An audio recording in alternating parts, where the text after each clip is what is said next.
The second one that I want to talk about, and I think is very important, is operating on an edge.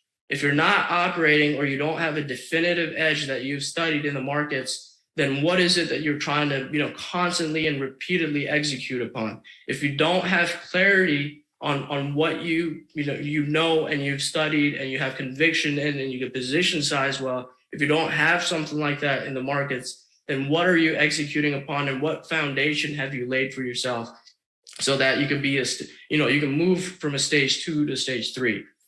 Traders that are good, for example, Oliver Kell with when we did the swing trading masterclass, he knows, for example, the patterns or things that he's looking for. He knows that when he sees breadth coming up the right side, he's going to size them up and well. He knows that, okay, the 200 DMA might be important to this process because institutions might be looking at that at a long-term level. So what edge do you have and what are you operating upon? And that's the common thread.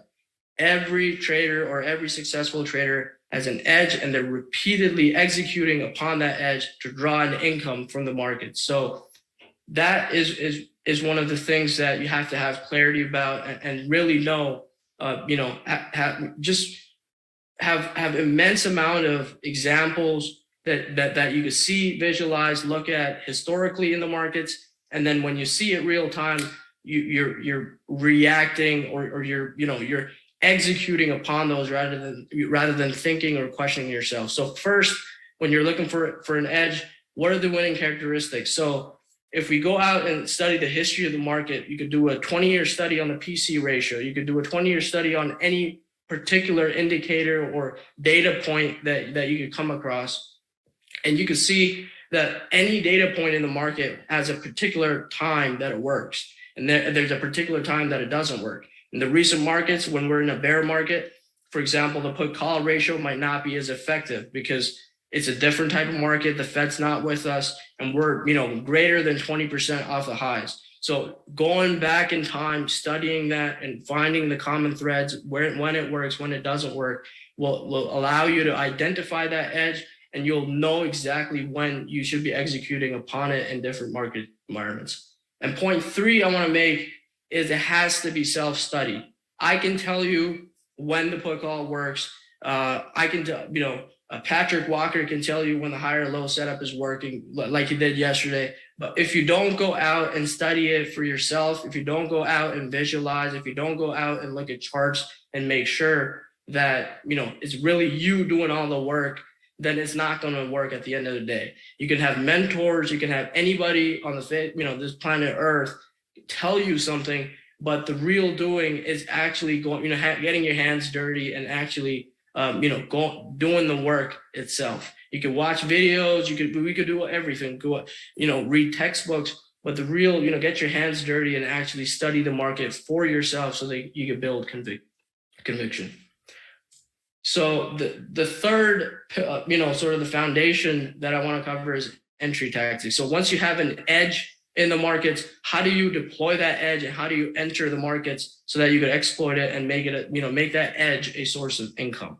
And there are a few key points. So we have to focus on our risk and reward. It's very easy to say, but based on that edge and what you've studied historically about it, what makes it, what's the optimal entry area for you to get in, minimize your loss at the same time so that you can execute upon it again and again while not, giving back a lot of cash. So you must be in the driver's seat and you must build confidence in that entry tactic. If you have an edge and you haven't studied exactly how you get in, how do you execute upon it, it really doesn't matter because it's not going to bleed into confidence, and confidence allows you to perform in the markets at the end of the day. So when you have an entry tactic, you've defined and we'll get into very specific details later on in this presentation. What you're doing is you're exploiting an edge, and then you're saying, this is what I've seen historically works best within my time frame, within my system, and then you repeatedly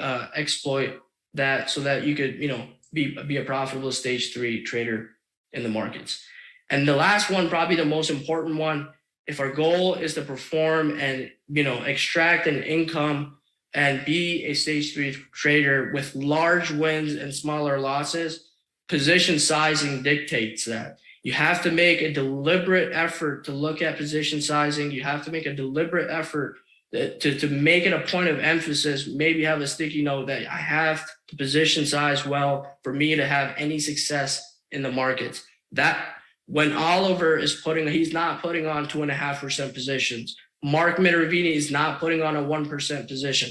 They're putting on massive positions when they see an edge in the market and they have an entry tactic that they could employ, right? A higher low setup. If you study hundreds and thousands of those, and that's your edge in the market, and you know exactly that you're supposed to enter above the prior day's high, and you've seen that again and again, you visualized it, then you could position size it well so that you could actually extract the income. Taking 2% positions, 3% positions makes sense for a $100 million hedge fund or a $200 million hedge fund or $1 billion hedge fund. But it does not make sense when you have a retail account and you're trying to grow it quickly by repeatedly executing upon it.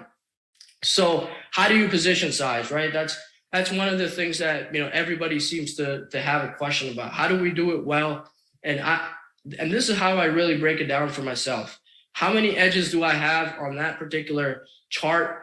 And how many entry tactic, what entry tactic am I going to deploy? And have I seen success with that entry tactic in the past? When I combine these two, it will yield me position size. It will tell me that am I supposed to be sizing it up versus another name, or am I not supposed to be sizing it up as much? So what that means is if we want to see those large wins and small losses, those poorer names will have lesser edges and smaller position sizes. And the ones that are really, have everything going, the market, the group, and the edge on the chart itself, and everything's pointing in one direction, those are the ones I want to size up, because probabilities tell me that the probabilities of success for those names is much higher, and I should be sizing them much higher. Now, if we do this on a consistent basis, we'll have large wins and smaller losses. The poor setups will get lower position sizes. The better setups will get higher position sizes. And naturally, the math will work so that you see a higher EC on your portfolios. So let's go to the next slide. So how do you do all this, right? It's easy to talk about it. It makes sense. It's really, it makes sense from, looking at it, studying other traders, but how do they actually go about doing what they're doing? One of the first keys is deliberate visualization and charting. So when you speak to Mike Webster, he's done studies with thousands of charts. He's gone back and studied hundreds of different situations. He's, documented what he's doing on a daily basis, weekly basis, or a yearly basis. And that's what they're doing. They're training their eyes to see winners in the market. And that training really never ends. It's deliberate visualization that continuously happens pretty much every single day the market's open. And then if you run that over a span of 5, 10, and 15 years, you could start to trade on, which is point number 2 here. You start trading on subconscious. You can connect one situation to a prior situation. You develop an instinct that now it's time to go, or it's time to just be, slide back because I don't feel comfortable in the situation. And I feel this point is very important because there's a lot of trading that is done based on feel. You can't really describe it, but you could see that you've been in this situation before. You know that, okay, this reminds me of this, and I should size it well. When you're making that split-second decision to put on a large position, and you think that everything's gone well, it's that deliberate visualization coming into your subconscious, and you develop a feeling and instant that now it's time to go. So the third point is emotions. There's a certain level of emotion that you can only tame so much, or you could be a dead bird in the market, but that's not how things work.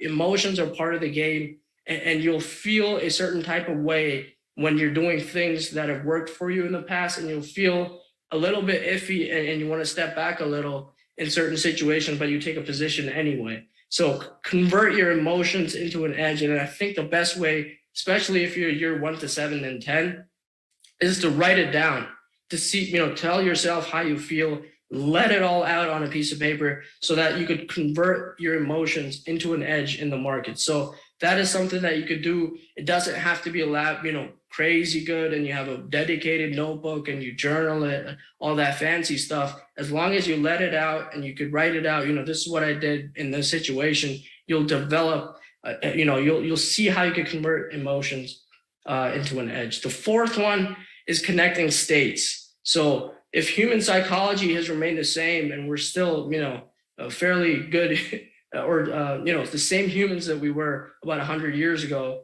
based on that fact, we will act in a similar manner. So if you go back and study the markets on a historical basis, the patterns that we see on a technical or fundamental basis will still apply to the current markets, right? So if history is to teach us something, we can connect our current state. So for example, right now, the big talk is the Fed is, raising rates and all that. If you go back and study the markets, this has happened before, you could develop that into an edge. You can say, this is what happened in past instances, that this is likely to happen in the future. And if it doesn't, I'm still going to be prepared for that other, the alternative scenario, but this is the likely scenario. And we could, if you function upon that, you'll have far more conviction, far more confidence, and then confidence yields performance. If you don't show up every day and you're not confident in what you're doing, you're not going to perform well. And that's a big part of what I call ruthless mastery.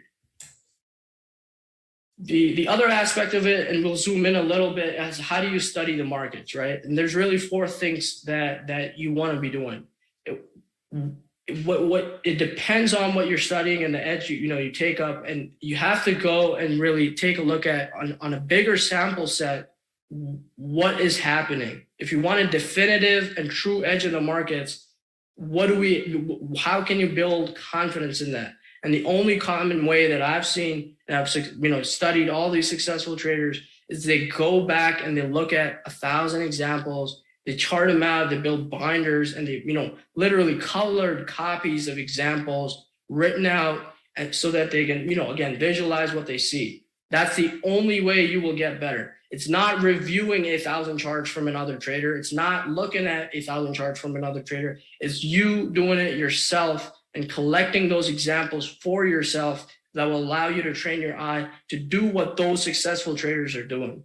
As much as we want to follow, as much as we want to, take shortcuts, without training our instinct, our decision-making power, the way we view the markets and the way we, look at the markets, that only comes from you doing deliberate work when you're at the desk and becoming a subject matter expert. If you aren't an expert at the edge that you deploy in the markets, if you aren't an expert at the entry technique that you deploy in the markets, you will not have confidence. And if you don't have confidence, you will not perform, which is unfortunate. So study the markets for yourself, do it yourself, and have definitive examples. And I'll cover some of the ones that I deploy shortly.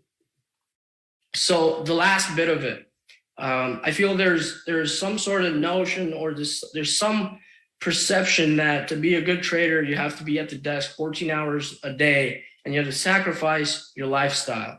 And I believe, to consistently perform, we're paid to make decisions, and we're paid to have, this is a performance sport. It's not one that if you stay at the desk at 14 hours is going to guarantee you any money. There's no guarantees in this game. So lifestyle is very important to what we're doing. You have to balance. You have to, if you have a personal matter, you have to step away from the markets. You can't have your one eye on the market and one eye somewhere else, because that is going to allow, you'll step on a landmine.